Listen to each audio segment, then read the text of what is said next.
আসসালামু আলাইকুম, কেমন আছেন সবাই বন্ধুরা? আমি এই মুহূর্তে চলে এসেছি কুমার নদীর কোল ঘেঁষে গড়ে ওঠা সুন্দর একটি হাট।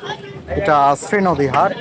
টেকেরহাটের মতো এখানেও সপ্তাহে 2 দিন বসে হাট, শনিবার এবং বুধবার। তো আমি এখন ঘুরে দেখাবো আপনাদের সেই শ্রীনদী হাট। ভিডিওটি না টেনে আমাদের সাথেই থাকুন। ধন্যবাদ। প্রিয় দর্শক, এই মুহূর্তে আপনারা দেখতে পাচ্ছেন শ্রীনদী হাটের ব্যস্ত সময়ের কিছু সুন্দর দৃশ্য।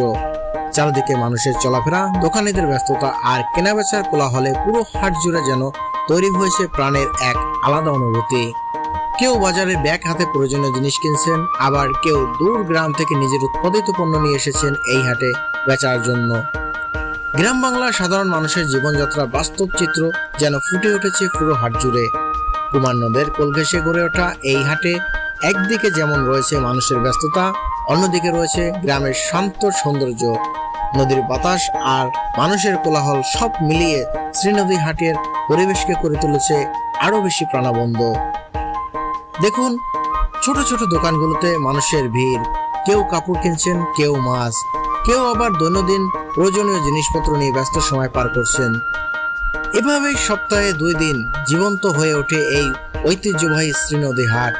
গ্রামের মানুষের হাসি, ব্যস্ততা আর জীবিকার ছোট ছোট গল্পগুলো আজও বাঁচিয়ে রেখেছে বাংলার চিরচেনা হাট সংস্কৃতিকে। আর সেই বাস্তব চিত্রই আপনারা এখন দেখতে পাচ্ছেন আমার এই ভিডিওর মাধ্যমে।